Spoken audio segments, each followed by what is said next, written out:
Welcome back to the Explainer. So June 1st just brought some absolutely massive structural changes to the digital economy, specifically to something you probably use, 5, 10 times a day? Your digital wallet. We're talking about a complete security overhaul for UPI transactions. This is a fundamental shift in how we all interact with digital public infrastructure. Literally, if you use digital payments, the rules of the game have officially changed. But it really makes you wonder, is your digital wallet actually secure? I mean, when you fire up apps like Google Pay, PhonePe, or Paytm, you totally expect your hard-earned cash to be safe, right? But with the sheer explosion in digital transactions lately, regulators basically realize that the old security standards, they just aren't cutting it anymore. We're facing a whole new world of digital risk, and the system needed a serious ground-up upgrade to protect us from these emerging financial frauds. So here's our roadmap for today's Explainer. 1. Why UPI needed an upgrade. 2. The biometric security shift. 3. Verifying names before paying. 4. New ATM withdrawal rules. And 5. What to expect next. Let's dive right in. Section 1. Why UPI needed an upgrade. To really wrap our heads around these new rules, we gotta look at the why. Look, the government and regulators aren't just adding extra steps at checkout to annoy you, I promise. They're laser-focused on one core mission, to prevent misdirected payments and reduce digital financial fraud. Think about the massive scale we're operating on now. I mean, the Ayushman Bharat digital mission alone just crossed 90 crore health accounts. The size of India's digital ecosystem is just staggering. So regulators are stepping in to essentially build a highly secure digital vault around your money. As the digital economy grows, they want to make sure your trust in it remains rock solid. Moving on to Section 2, the biometric security shift. Okay, this is arguably the single biggest change for everyday users like us. It totally changes how you approve high-value transactions on your phone. Just look at the contrast here. The old way, it relied entirely on those standard 4- to 6-digit PINs. Super convenient, sure, but a PIN can easily be shoulder-surfed, guessed, or just flat-out stolen. But the new way? For the big transfers, UPI apps like Google Pay and Paytm are now actually required to prompt you for biometric verification. We're talking Face ID, fingerprint scans, or device-based two-factor authentication. Basically, we're moving away from just knowing a password to proving that the person holding the phone is biologically you. Now, regulators are calling this minor transactional friction. Let's say you're sending a massive rent payment to your landlord or dropping cash on a huge new TV. Yeah, having to take that extra literal second to scan your face is a tiny hurdle. But that microsecond of friction, it buys you maximum security for your largest transfers. It means that even if someone snatches your unlocked phone, say while you're napping, and they somehow know your PIN, they are completely blocked from draining your bank account because they don't have you physically there. A real game changer.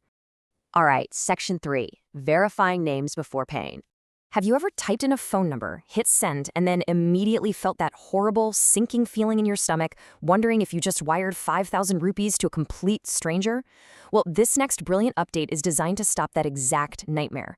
It's called pre-transaction name verification. This simply means your app is now required to flash the recipient's verified official banking name on screen before you authorize the transaction.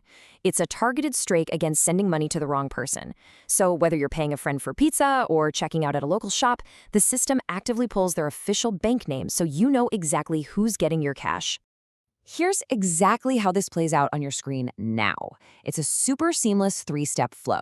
Step 1, you just enter the details or scan the QR code like normal. Step 2, and here is the new safety net. You literally see their verified official name pop up right there on the interface. And Step 3, only after you've visually confirmed that name do you hit authorize. It basically forces you to take a quick breath and verify before the money is gone forever. It's such a simple visual check, but honestly, it's incredibly effective at stopping those heart-stopping accidental transfers. Which brings us to Section 4, new ATM withdrawal rules. So we've talked a ton about digital transfers, but this June 1st update also completely flips how UPI works with physical cash withdrawals at the ATM. You'll definitely want to pay close attention here so you don't get hit with unexpected fees. Look, we all love the convenience of cardless UPI ATM withdrawals. But under these new rules, those cardless transactions now officially count against your bank's monthly free ATM withdrawal limit. Yep, if you exceed that quota, even if you're just scanning a QR code with your phone and leaving your debit card at home, you're going to get hit with standard transaction fees. The big takeaway?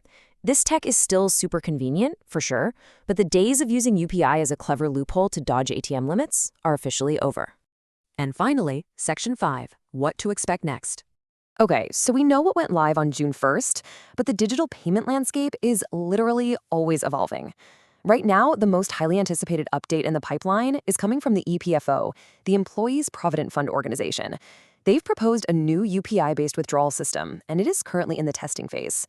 The end goal is to let subscribers get their Provident Fund withdrawals sent directly through UPI. I mean, that would make the entire process drastically faster for millions of people. But quick reality check, this is still in the works. It hasn't been officially rolled out yet, so until we get the official green light, you'll have to stick to the existing withdrawal processes. Still, it gives us a really exciting glimpse into where government financial services are heading.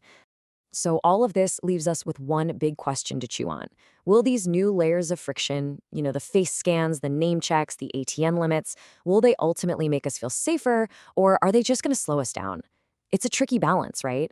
But regulators are clearly betting that trading a tiny fraction of a second at checkout is more than worth the massive leap in digital security. The whole system is being rewired, and security is definitely front and center. I really want to hear your take on this balance. Do you welcome the face scans and name checks, or do you kind of miss the old, super fast way? Let me know by dropping a comment below. And hey, if you found this breakdown helpful, please like, share, and subscribe. It really helps us keep bringing you clear, structured explainers on the stuff that actually impacts your daily life. Thanks so much for hanging out with me for this explainer, and I'll catch you in the next one.